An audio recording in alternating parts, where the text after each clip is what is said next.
জন্য আমাদের রাষ্ট্র কতটুকু আছে, কারণ তারাও কিন্তু টেকনিক। সুতরাং আপনাকে ধন্যবাদ। যদি বলেন জামাত নিষিদ্ধের প্রশ্ন নিয়ে আমরা আলোচনা করছি। Thank you very much. আমি প্রথমে বলছি যে যদি আমাদের আগের ওই প্রসিকিউশনের বিষয়টায় আসলে হাইপোথেটিক্যাল জিনিসটা ছিল, আমি একজন অত্যন্ত মেধাবী আইন বিশেষজ্ঞ হিসেবে আমি কিন্তু তানিয়া আপার মন্তব্য এখানে আশা করেছিলাম যে হয়তো বা তানিয়া হয়তো শেষ মুহূর্তে গিয়ে দিবেন। That is the point. আমি এখানে অন্য জায়গায় আবার যাচ্ছি। 1993 সালে সংসদে একটি মুলতবি প্রস্তাব এসেছিল। মুলতবি প্রস্তাবে জামাত শিবিরের রাজনীতি নিষিদ্ধ করার ব্যাপারে 93 সংসদে বাংলাদেশ জাতীয়তাবাদী দল তখন ক্ষমতায় ছিল এবং আওয়ামী লীগ বিরোধী দলে ছিল। সেই মুলতবি প্রস্তাবে 16 জন বিএনপি দলীয় সংসদ সদস্য এবং 12 জন আওয়ামী লীগ দলীয় সংসদ সদস্য বক্তব্য রেখেছিলেন। 1993 সালে সকল বিএনপি এবং আওয়ামী লীগের ঐক্যমতের ভিত্তিতে বলা হয়েছিল ইয়েস, জামাতের সন্ত্রাসী কর্মকাণ্ডের কারণে জামাতের রাজনীতি নিষিদ্ধ হওয়া উচিত। বাংলাদেশ জাতীয়তাবাদী দল, বাংলাদেশের শহীদ রাষ্ট্রপতি জিয়া রহমান যিনি স্বাধীনতার ঘোষণা করেছিলেন বঙ্গবন্ধুর পক্ষ থেকে, সেই নেতৃত্বের সেই আদর্শের একটি দল। আমি আশা করব বাংলাদেশ জাতীয়তাবাদী দল সেই আদর্শে মুক্তিযুদ্ধের চেতনায় একটি দৃঢ় অবস্থান গ্রহণ করবেন জামাত এবং শিবিরের রাজনীতির বিষয়ে। নাও বাট যখন আন্দোলনের মাঠ থেকে জামাত শিবির নিষিদ্ধের দাবি আসবে, এটা তরুণের প্রত্যাশা, কিন্তু সেই প্রত্যাশা কিন্তু একটি প্রক্রিয়ার ভেতর দিয়ে করতে হবে। সরকার বলতে পারে ও যেহেতু তোমরা প্রত্যাশায় কালকে ঘোষণা করে দাও, ইউ ক্যানট ডু দ্যাট। প্রত্যাশাকে পূরণ করতে হলে সরকারকে কিছু উদ্যোগ গ্রহণ করতে হবে। 1 নম্বর, নির্বাচন কমিশনের যে বিষয়টি তানিয়া আপা বলেছেন, নির্বাচন কমিশনের মাধ্যমে সেই দলের নিবন্ধন বাতিল করা যাবে। রাজনীতি নিষিদ্ধ করার কোনো উপায় নাই। রাজনীতি নিষিদ্ধ করতে গেলে আপনাকে জামাতে ইসলামকে, যেরকম নাৎসি পার্টিদের কথা বলেন, জামাতে ইসলাম নয়, যুদ্ধ অপরাধের সাথে অভিযুক্ত সংগঠনরা বাংলাদেশে রাজনীতি করতে পারবে না। যুদ্ধ অপরাধের অভিযোগে জামাতকে আদালতের কাঠগড়ায় দাঁড় করাতে হবে, সেটা প্রমাণ করতে হবে এবং অবশ্যই সেটা প্রমাণিত হলে তাদেরকে বাংলাদেশের মাটিতে তাদের রাজনীতি নিষিদ্ধ হতে হবে। আপনি দেখেন জামাত ইসলাম ইন্ডিয়া আছে, জামাত ইসলাম পাকিস্তান আছে, জামাত ইসলাম ইন্দোনেশিয়া আছে, তারা কিন্তু সেই দেশে রাজনীতি করতে পারে। কারণ কি? তাদের বিরুদ্ধে যুদ্ধ অপরাধের অভিযোগ নাই। আর বাংলাদেশে জামাত ইসলামের বিরুদ্ধে সুস্পষ্টভাবে যুদ্ধ অপরাধের অভিযোগ রয়েছে। সেই অভিযোগে আদালতে দাঁড় করাতে হবে, অভিযোগ প্রমাণ করে সেই প্রক্রিয়া যত দ্রুত সম্ভব সেই প্রক্রিয়া শুরু করতে হবে। এবং সরকার যেহেতু দায়িত্ব রয়েছে, এখানেও সরকারকে কিন্তু আবার দায়িত্ব গ্রহণ করে এগিয়ে আসতে হবে। আমি আমার বক্তব্য এটুকুই দিব। আমি শুধু লাস্টে এটুকু বলবো, আমি পিয়াল ভাইকে বলবো যে আমার বক্তব্যে কখনোই কিন্তু মনে হওয়ার কোনো কারণ নাই যে আমি প্রজন্ম চত্বরের বিরুদ্ধে ছিলাম। আমি আপনার বক্তব্যে একটু দুঃখ পেয়েছি যে আপনার মনে হয়েছে যে ব্লু বেঙ্গল প্রজন্ম আপনার এই চেতনার বাইরে ছিল। এই চেতনার বাইরে কখনো ছিল না। So my point was not hypothetical. দয়া করে আসল আন্দোলনের কারণ খতিয়ে দেখুন এই রায়টা কেন আসলো, প্রসিকিউশনের দায় সেখানে ছিল কিনা। শুধু শেষ কথা বলবো যে আমরা যে রাজনীতি করি না কিনা, রাজনীতির বিশ্বাসটা আমরা একটু আলাদা রাখি। একটা জায়গায় জাতিকে ঐক্যবদ্ধ করি, মুক্তিযুদ্ধের চেতনায় ফিরে আসার ব্যাপারে ঐক্যবদ্ধ করি। আমি নিজে বিএনপি না করলেও শহীদ রাষ্ট্রপতি জিয়া রহমানের আদর্শকে বিশ্বাস করি। আমি আমার রাজনৈতিক আদর্শে আমি বিশ্বাস করি যে শহীদ রাষ্ট্রপতি জিয়া রহমানের যে আদর্শ ছিল সেখানে সকল ধর্মের স্বাধীনতা নিশ্চিত করে ইসলামী মূল্যবোধের ভিত্তিতে একটি প্রগতিশীল বাংলাদেশ গড়ে উঠবে। উনি সুফিবাদের কথা বলেছেন, সমস্ত কিছু ছিল। বাংলাদেশ জিন্দাবাদ আমার রাজনৈতিক স্লোগান, বা জয় বাংলা অবশ্যই আমার 71-এর চেতনা, সেখানে সবাইকে ঐক্যবদ্ধ। অনেক ধন্যবাদ অমির রহমান পিয়াল। জামাত নিষিদ্ধের যে অধিকারটি তৈরি হবে সেই জন্য রাষ্ট্র কিংবা আমাদের সমাজ কতটুকু প্রস্তুত, সেই ব্যাপারে আসলে এই আন্দোলনটা তাদেরকে আমি শুধু মাইবের কথা বলবো যে ওনারা মাইবাই কিন্তু এক সময় ইভেন আমি পরে শেষ করে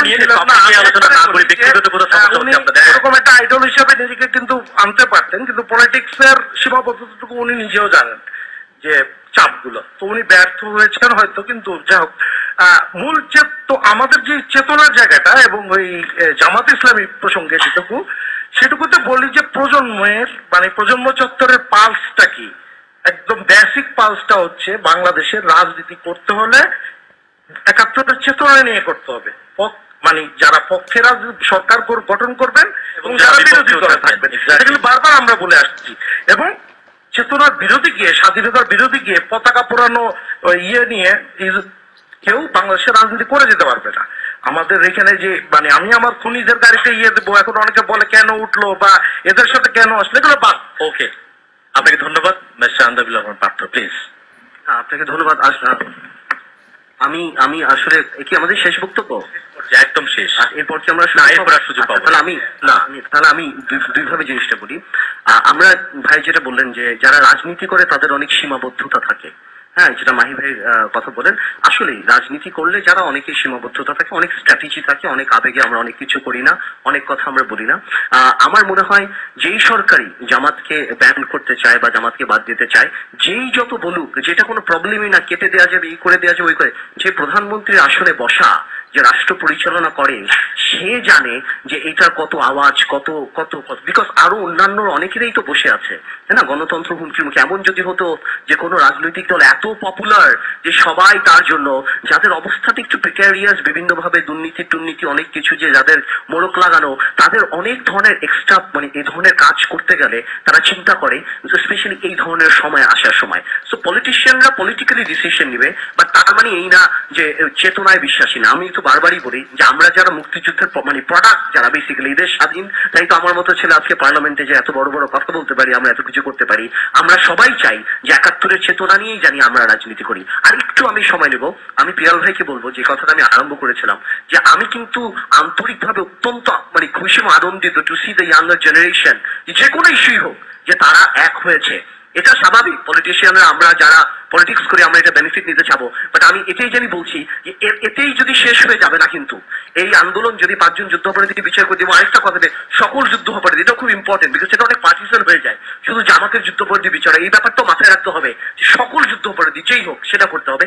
আরেকটা ব্যাপার, এরপর কিন্তু দেশ গড়ার পালা। ১৯৭১ শেষ, ২০৭১ কি হবে সেটা আমাদের অনেক ইম্পর্টেন্ট। অনেকে আবেগে বলতে পারে ৫ জন যুদ্ধাপরাধীর বিচার করে দিলে বড় বড় চোরেরা ঠিক হয়ে যাবে, বাংলাদেশ সুন্দর হয়ে যাবে, বাট এটা কিন্তু বাস্তব না।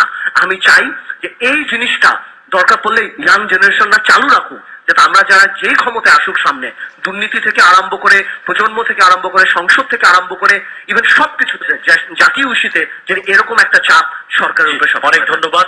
রতন ভাই যদি ১ মিনিট একটু বলেন সংক্ষেপে। কোনো আন্দোলন তো একবারই শেষ হয়ে যায় না, সেটা পরবর্তী আন্দোলনের পটভূমি তৈরি করে। আজকের প্রজন্ম চত্বর পরবর্তী আন্দোলন নিশ্চয়ই পটভূমি তৈরি করবে। কিন্তু আমরা বাসাদের পক্ষ থেকে একটা কথা বলেছিলাম যে যুদ্ধাপরাধী বিচার করার ক্ষেত্রে ৩টা জিনিস খেয়াল রাখতে হবে। যারা যুদ্ধ পরিকল্পনার সঙ্গে যুক্ত, যুদ্ধকালীন সময় যারা বিভিন্ন বাহিনী গঠন করেছিলেন, এবং যারা সহজে খুন, ধর্ষণ, লুণ্ঠন, অগ্নিসংযোগ করেছেন, তাদেরকে চিহ্নিত করা হোক, তালিকা করা হোক। সেই কাজটা দুর্বলতা ছিল, সেই দুর্বলতাটা দূর করতে হবে। আর একটা বিষয়, যে এই আন্দোলন এখানেই থেমে যাবে না।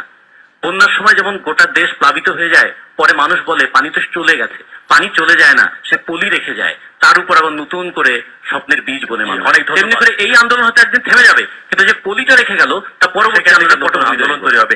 সেলিম ভাই যদি সুপারিশ থাকে কিংবা পয়েন্ট থাকে বুলেট আকারে। হ্যাঁ, বিষয়টি হচ্ছে যে আমি বলবো যে জামাতের রাজনীতিকে অবশ্যই নিষিদ্ধ করতে হবে, কারণ জামাত স্বাধীনতার বিরোধিতা করেছে, তার বাংলাদেশে রাজনীতি করার কোনো অধিকার নেই। একটি দ্বিতীয়টি হচ্ছে যে জামাত একটি সন্ত্রাসী সংগঠন, সন্দেহ নেই যে সাউথ এশিয়ার যে সেখানে কিন্তু জামাতের কথা যে ফাইন্যান্সিং করছে তারা পয়েন্ট আকারে যদি বলা সাউথ এশিয়ায়, এবং তাকে নিষিদ্ধ করার ভেতর দিয়েই গণতন্ত্রের যে পুনর্জাগরণ, আমাদের নতুন প্রজন্মের যে পুনর্জাগরণ, মুক্তিযুদ্ধের চেতনা বিকশিত করার যে জাগরণ, সেটি পুনর্বাসিত। অনেক ধন্যবাদ। অমির রহমান পিয়াল যদি 30 সেকেন্ডে বলেন, 2টো পয়েন্ট, 3টে পয়েন্ট আকারে যদি কোনো পয়েন্ট আপনার থাকে যে এটা দাবি হিসেবে ছাড়া আর কিছু বলার নেই। এক্স্যাক্টলি। আর কিছু একটা জিনিস বলতে চাই যে এখানে কেউ রণে ভঙ্গে দেয়নি, কেউ বাড়ি চলে যায়নি, কাউকে পাঠিয়ে দেওয়া হয়নি, তারা রাস্তায় আছেন, এখনো আছেন। কিছু বাস্তবসম্মত কিছু লিমিটেশনস এর কারণে তারা ওই চৌরাস্তাটি হয়তো ছেড়ে দিয়েছেন, কিন্তু তারা আছেন, এবং এই ধরনের কোনো ঘটনা ঘটেনি, এবং গোটা বাংলাদেশ জুড়ে তারা আছেন, এবং বিভিন্ন তারিখে তারা থাকবেন, এবং প্রত্যেক দিন আছেন, এটা ছাড়া হয়নি। দ্বিতীয় জিনিসটি বলি আমি, ব্যারিস্টার আন্দালিবের একটা ইস্যুস নিয়ে, দুর্নীতি বা অন্যান্য যে ইস্যুস গুলি আছে, I agree with him on principal, যেগুলো রেজ করা উচিত, বাট এগুলো কন্টেম্পোরারি ইস্যুস, এগুলো থাকবে, পৃথিবীর সব দেশে এইসব ইস্যুস আছে, কিন্তু পলিটিক্যাল প্রক্রিয়ার মধ্যে দিয়ে আমরা এইসব ইস্যুস গুলো নিয়ে ডিল করবো, পক্ষে বিপক্ষে কথা হবে, থাকবে। কিন্তু যেগুলো অস্তিত্বের প্রশ্নে যে ইস্যু আপনার গোড়াতেই সমাধান হওয়া উচিত ছিল, এটা তো ইম্পর্টেন্ট। আমি আসতেছি।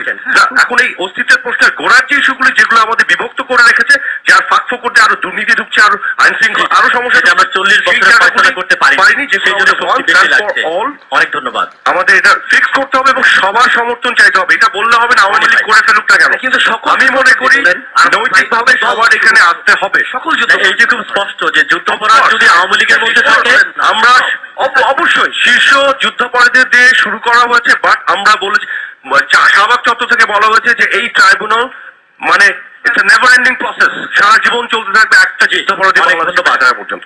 জি, যে অনেকেই এখানে পয়েন্ট আউট করার চেষ্টা করেছে যে জামাতের সঙ্গে কোনো কারণে ক্ষমতাসীন দলের একটা আঘাত থাকতে পারে। এই ব্যাপারে আমাদের দলের ভূমিকা অত্যন্ত স্পষ্ট, ট্রান্সপারেন্ট, স্বচ্ছ।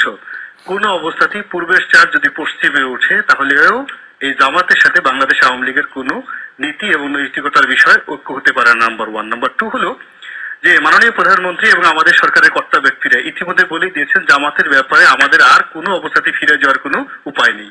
এখন যেহেতু বিষয়টা হলো যে আমরা রাষ্ট্র ক্ষমতায় আছি, জিনিসটিকে কিভাবে আইনসিদ্ধ করে মানুষের কাছে গ্রহণযোগ্য করা যায় সেইভাবে আইনগত ভাবে এই জিনিসটিকে বন্ধ করার জন্য সরকার ইতিমধ্যেই তার কর্মপন্থা। অনেক ধন্যবাদ। আমরা যদি বলেন 30 সেকেন্ডে। জি ধন্যবাদ। 30 সেকেন্ড না, 1 মিনিট। জি, আমি একটা কথা বলতে চাই। আজকে ব্লগার ভাইটাকে নিয়ে উনি হাইপোথেটিক্যাল বলেছেন আমাদের একজন কলিগ। আমরা কিন্তু নন পার্টিজান নিয়ে কথা বলছিলাম, শাহবাগ নিয়ে। কিন্তু আমার সবচেয়ে দুঃখ লাগলো যে আমরা কাদের ভরসায়, তারা একসময় দেশ চালাবে, আমরা ব্যর্থ, আমরা বড় দলগুলো ব্যর্থ হয়েছি, তারা কেন পার্টিজানে চলে যাচ্ছে? এই জায়গাটা যত যাবে তত তারা পিছিয়ে যাবে শাহবাগ থেকে, শাহবাগ চত্বর থেকে। এবং আমি সেই সাথে বলতে চাই কথা বললেই মনে হবে যারা যত দূরে দাঁড়িয়ে আছে মনে হবে। আমি বিএনপি দুইটা লাইন বলতে চাই যে বিএনপিও শাহবাগে যেত যদি আওয়ামী লীগের রাজাকারদেরও বিচার হতো, বিএনপিও শাহবাগে যেত যদি বাংলাদেশে যারা লুটেপাটে খাচ্ছে তাদেরও বিচার হতো, বিচার হতো। এবং সব শেষে বলতে চাই যারা অন্ধ আর তারাই ভাবার কোনো কারণ নাই। জি মাহি ভাই 30 সেকেন্ডে কিছু বলতে চান আপনি? একটা জ্বালাময়ী কিছু একটা বলে আমাদেরকে উদ্দীপ্ত করবেন। আমি একটা জায়গায় আমি তরুণ সমাজকে এত বোকা ভাবার আর কোনো কারণ আছে? আমি ইন্টারভিউ করছি যে এত এই ধরনের এই প্রতারণামূলক যে যুক্তি তর্ক কুতর্ক এগুলো টাইম নষ্ট করছে, সেটা জাতি দেখছে, সেটা আবার ছেড়ে দিই আমরা প্লিজ। আমার মনে হয় আমাদেরকে তারপরও শেষ পর্যন্ত জাতির হাতেই ছেড়ে দিতে হবে বিচারের দায় দায়িত্ব। আমরা সবকিছু আবেগপূর্ণ হয়ে লাভ নেই, কারণ এখানে কিন্তু this is not the end of the world. আমাদেরকে আরো সামনের দিকে এগিয়ে যেতে হবে। এখানে পরিচ্ছন্নভাবে আমার একটাই অনুরোধ থাকবে, আজকে এই তরুণ প্রজন্ম স্পষ্টভাবে যে জিনিসটি বলে দিয়েছে যে তারা মুক্তিযুদ্ধের চেতনায় একটি ঐক্যবদ্ধ বাংলাদেশ দেখতে চায়। That is the pulse of the people and I hope every political party will understand that, and at the same time it is also a message to the bloggers যারা আজকে এই নেতৃত্ব দিচ্ছেন, তাদের বুঝতে হবে যে এই নেতৃত্ব তরুণ প্রজন্মের একটি চাহিদা, একটি স্বপ্ন, একটি প্রত্যাশার নেতৃত্ব। অতএব সেটার ওনারশিপ যে তাদের একটা হাতে তা না, এটা কিন্তু সারা বাংলাদেশের মালিকানা। আমি একটু বলবো যে আমরা তো সবাই চেতনার সাথে আছি, কিন্তু একটা কথা, আপনারা যেমন ভাবে রাগ হয়ে যান না, এইভাবে হবে না। আপনাদের কিন্তু বোঝাতে হবে, হ্যাঁ, যে আপনি এমন একটা কথা, আপনি কিছু কোয়েশ্চেন করলে তুই রাজাকার, হ্যাঁ, পথে পার্থ তুই রাজাকার, তুই রাজা না, এটা হবে না। কিন্তু আপনাদের কিন্তু সুইট করে একটু বোঝাতে হবে যে ভাই এটা এরকম, আমাদের অবস্থান এরকম, আমরা এইভাবে জনগণকে বুঝাতে হবে, জনগণকে আমাদের বুঝাইতে হবে। আমার এক বন্ধুর বাচ্চা আছে, তার বাবাকে গিয়ে বলছে 5 বছরের বাচ্চা স্কুলে পড়ে, বলে তুই রাজাকার, তুই চোর।